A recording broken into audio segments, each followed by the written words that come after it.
Oh, sangat-sangat. Dik Bambang juga sangat itu. Mungkin dia merasa lebih muda, dan itu tetap silaturahim sangat dijaga. Jadi hampir setiap Lebaran mesti ke rumah gitu. Walaupun hanya sebentar. Terus kalau enggak kebetulan ketemu kan Pak D pun juga sowan ke Eyang di Blora, Eyang Yosodiarjo.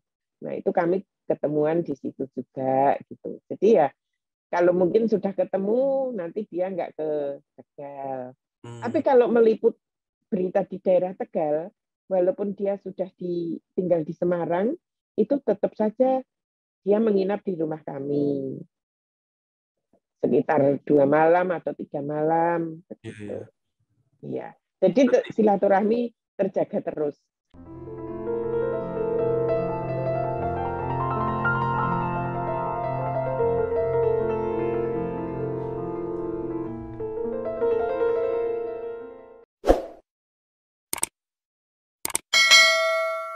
Bu, pinjam mobil.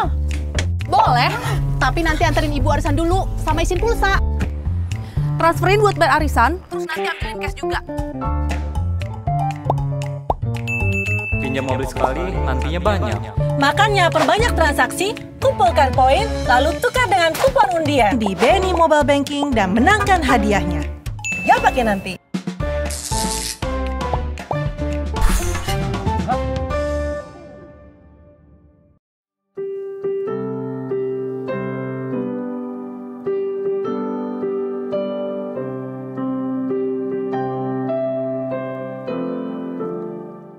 Assalamualaikum warahmatullahi wabarakatuh. Kembali lagi bersama saya Bambang YR Sadono di channel Bangsa TV, di mana di channel ini kita mencatat prestasi, mendorong kreasi, dan membangun motivasi.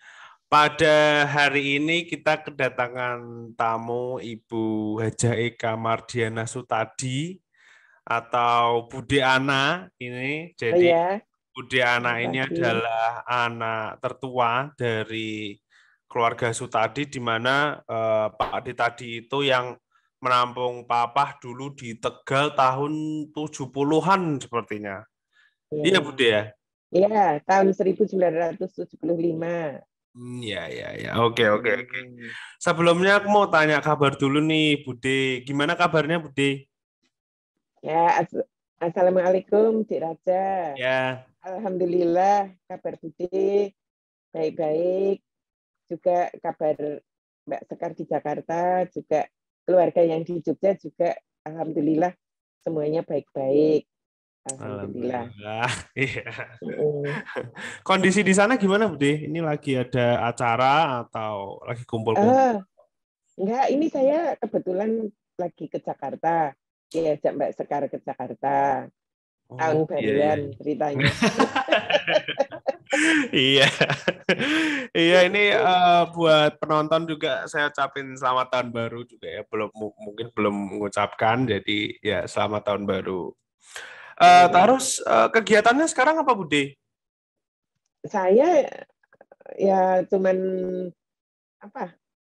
hari-hari biasa lah, nggak ada kegiatan apapun sekarang setelah sepeninggal Pak D. Oh iya. Berarti di rumah aja atau sering ikut anak-anaknya, Bude? Ya, kalau kebetulan di Jogja, nanti ke Jakarta 1 bulan, nanti balik lagi ke Jogja lagi gitu. Di Jogja kan ada arisan dan lain-lain, bayar satpam ini itu. Oke.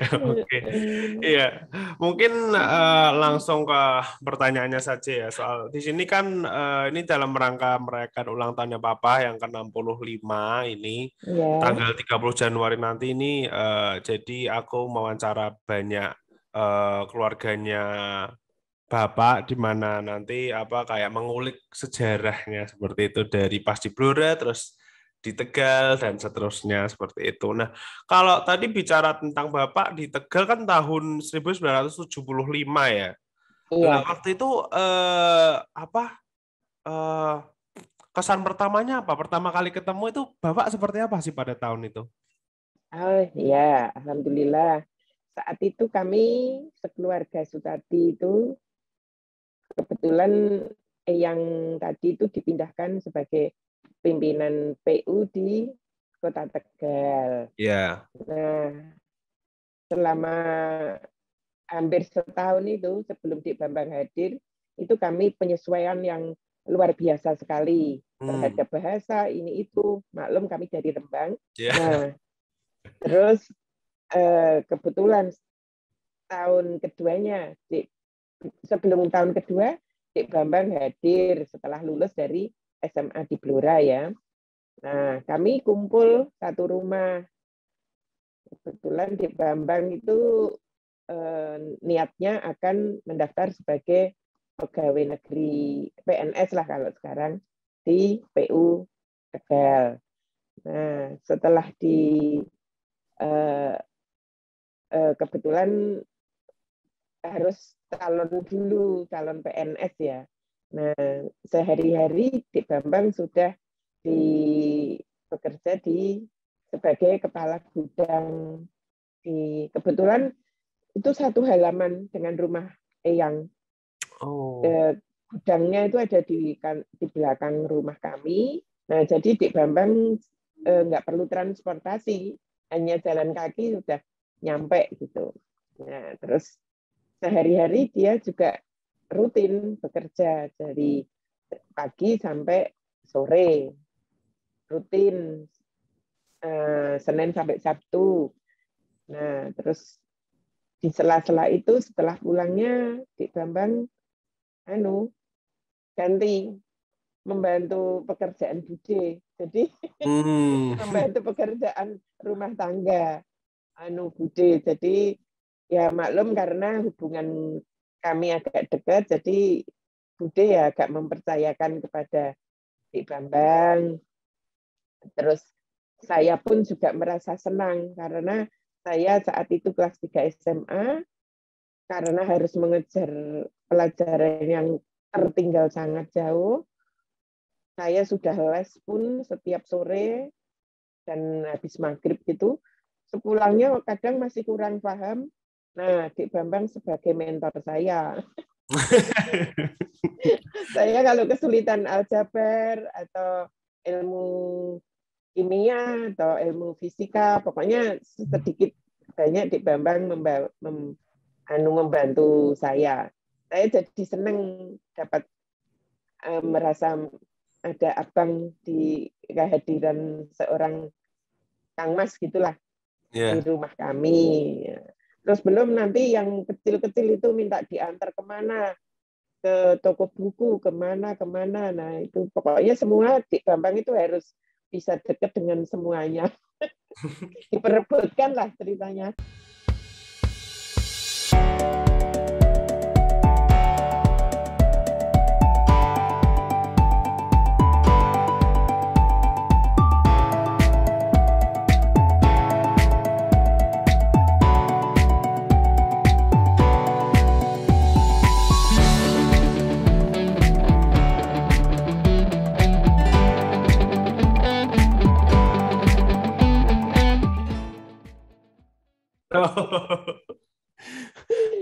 Tapi waktu itu dulu tuh Bapak tuh sosok yang seperti apa sih? Maksudnya apakah pendiam atau rajin atau bagaimana? Iya, pendiam, rajin, dan bisa menyelesaikan pekerjaannya dengan tuntas. Terus ibadahnya juga rajin. Kadang saking capeknya mungkin dia itu kalau sholat itu setelah sujud itu sampai tertidur. Kan kamarnya masih dibuka. Nah, saya kebetulan kamarnya itu terpaut gang gitu. Saya kalau mau masuk kamar melihat, loh, Dik Bambang kok masih sujud sambil tertidur gitu. Nanti terus saya, Dik bangun, Dik. Terus nanti baru tidur telonjor. Nah, itu mungkin saking capeknya ya. Tapi Bapak itu pernah kerja di kantor DPU atau di gudangnya aja sih? Sempat kerja di kantornya? Iya, sempat ya? Di kantor DPU, cuman dibagi tugas pas masih baru itu kepala gudang, setelah itu di kantornya. Tapi nggak lama kemudian ternyata begitu SK-nya turun, kayaknya Dik Bambang itu terus keluar sebagai PNS. Iya. Terus dia mau kuliah ke Semarang. Tapi selain bekerja di kantor DPU, kemudian tadi yang membantu pekerjaan rumah tangga itu ada kegiatan apa lagi sih yang dilakuin Bapak waktu itu? Oh ya, sepengetahuan saya itu kalau malam hari dia itu ke kantor PU yang sekitar 500 kilo lah dari 500 meter dari rumah. Nah, dia dengan bersepeda terus ngetik ternyata. Nah, ngetik di kantor PU itu ternyata dia kirimkan sebagai dia sebagai reporter Suara Merdeka. Jadi meliput acara di mana, laporannya malam hari itu terus dikirim atau bagaimana, pokoknya tahu-tahu terbit di Suara Merdeka gitu. Oh, malamnya tuh jam berapa malamnya? Malamnya itu kadang ya jam 10 malam. Oh. Lebih kadang, Dek, sampai malam hari. Pulangnya itu ya mungkin jam 12 kami sudah tidur. Oh, gitu ya. Jadi Kan ada penjaga. Setelah di gudang itu, terus nanti di rumah dulu, terus ya. baru ke kantor lagi ya? Iya, baru ke kantor malam harinya. Jadi setelah selesai pekerjaan rumah, selesai makan malam lah, itu baru ke kantor PU untuk ngetik laporan itu, laporan liputannya itu. Berarti jarang ada waktu main seperti itu ya? Itu Bapak dulu emang tidak pernah kayak jalan-jalan atau main gitu atau gimana sih? Kok sepertinya hampir nggak sempat penuh. Ya, sepertinya penuh, hari-harinya penuh, kecuali minggu mungkin ya. Tapi kalau pergi juga boleh oleh Eyang, jadi Bude Pak D juga mengizinkan. Nah itu antara lain ya kalau meliput itu gitu. Pokoknya ada izinnya lah, izin dengan Pak D Bude gitu. Seperti itu ya. Jadi menarik ya, maksudnya kan kalau tahun 75 itu kan berarti umurnya 20-an apa 19 apa? Belum ada. Belum ada ya malah ya. Iya. Itu ya gimana ya? Saya memandangnya sebagai remaja kan ya mungkin ya main. Iya, lain banget dengan remaja masa kini, lain banget. Iya. Terus pas pada waktu-waktu itu tuh ada cerita yang menarik nggak sih? Maksudnya apa hal yang menarik dari Bapak pada waktu itu apa sih? Ya bisa membagi waktu, bisa tahu-tahu kok Dik Susi les diboncengkan, diantar. Nah, kok bisa membagi waktu lah. Nggak tahu itu bagaimana ceritanya. Saya juga sudah agak lupa, Dek. Iya. Tahu-tahu Dek Aning yang masih SD juga les, kan semua kami les. Soalnya pelajaran di Rembang itu sangat tertinggal, jauh dan jauh. Kemudian tadi kan ditanya mengenai bagaimana itu jadwalnya Bapak itu kan penuh ya. Maksudnya seharian seperti itu. Lah itu sebenarnya hubungan Bapak dengan Pak D tadi itu gimana sih? Hubungannya seperti apa? Ya, satu hal sebagai Pak D, dua sebagai pimpinan.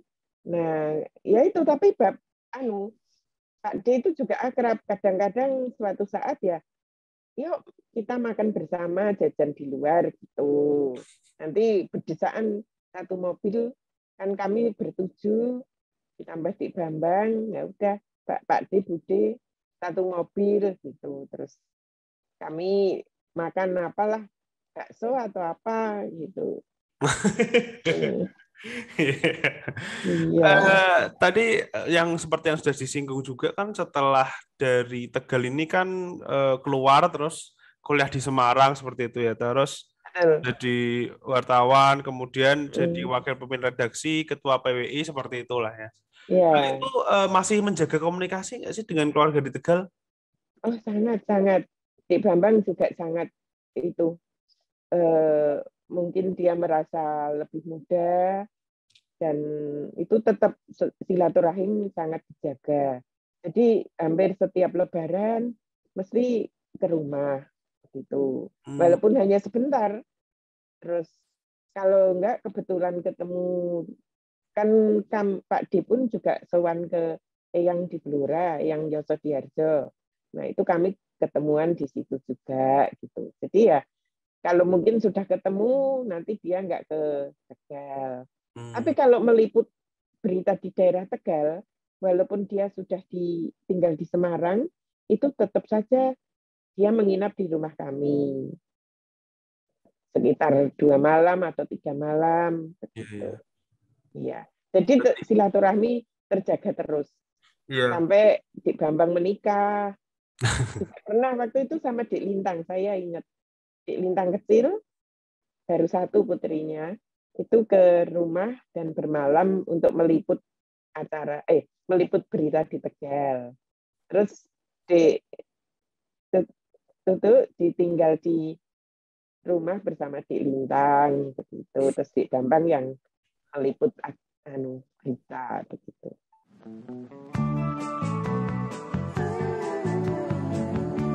Soal KPR dan punya rumah, dari dulu cuma ada satu nama, satu bank yang megang banget.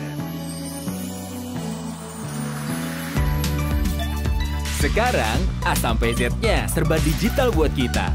Cukup satu website untuk mulai cari hunian yang oke.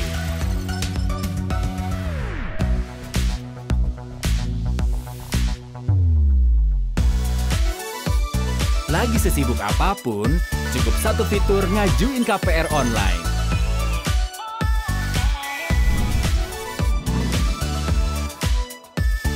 Sampai satu aplikasi biar gampang bayar biaya rutin.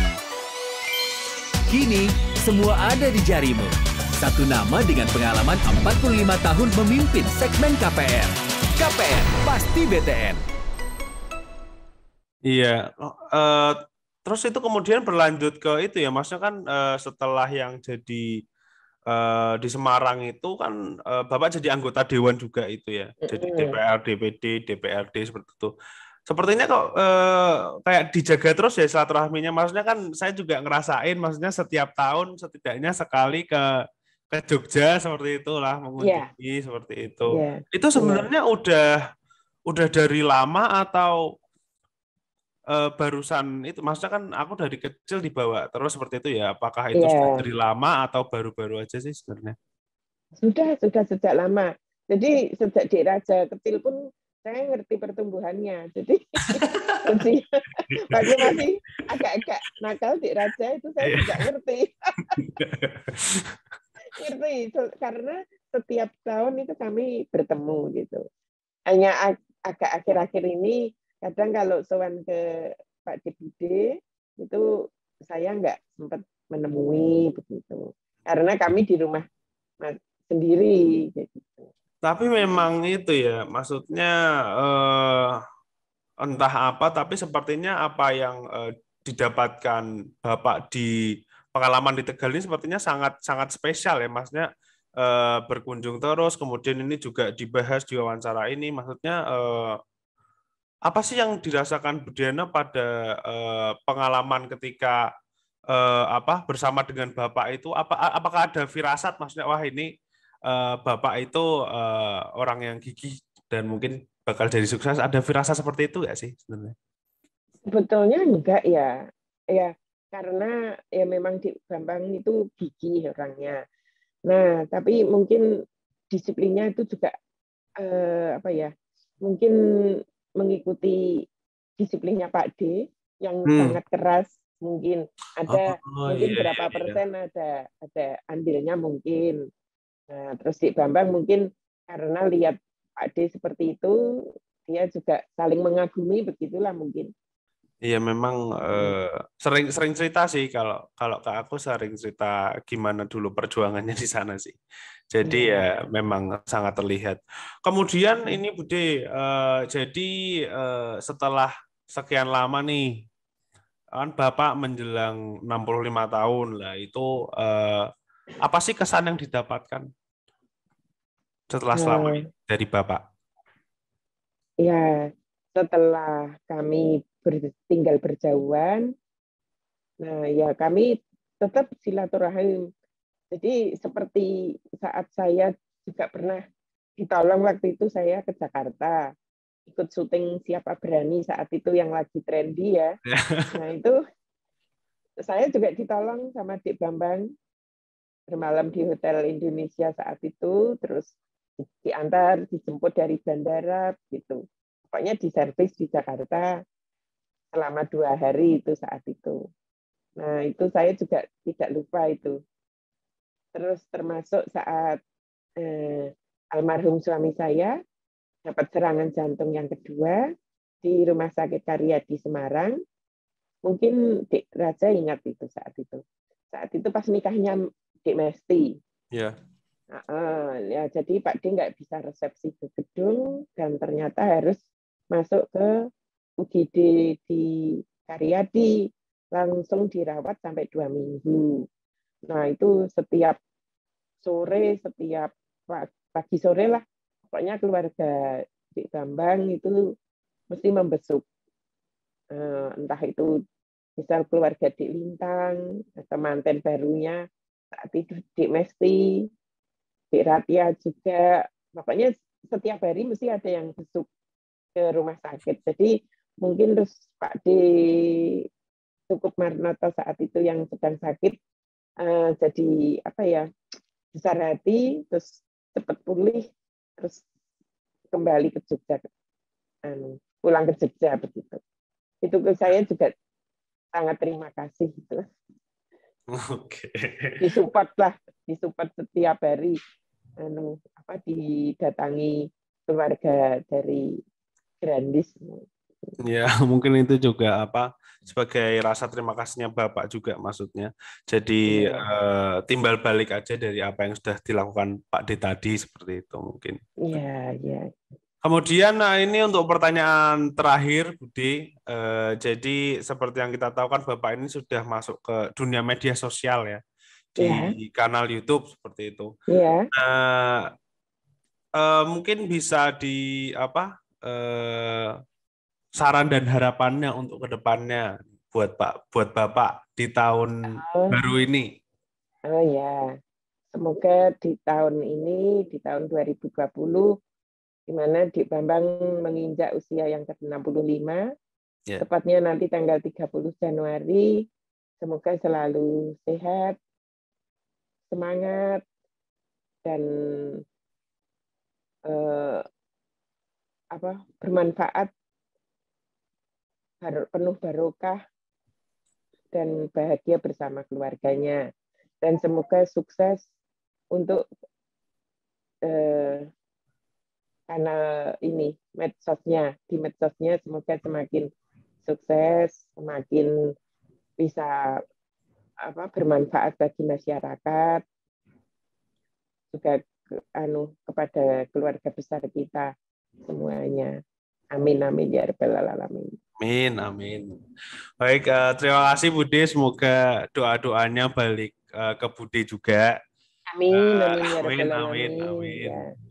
Semoga nanti bisa bertemu lagi ya, maksudnya di tahun ini semoga pandeminya menurun, jadi bisa kumpul-kumpul lagi nanti kita bisa saling kunjung-mengunjungi.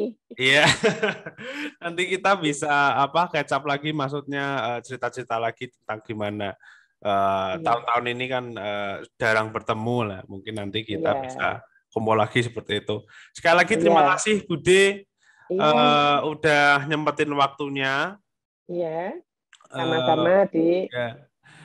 Ini sekian dari saya. Wassalamualaikum warahmatullahi wabarakatuh. Saya Bambang Sadiono, tetap di channel Bangsa TV.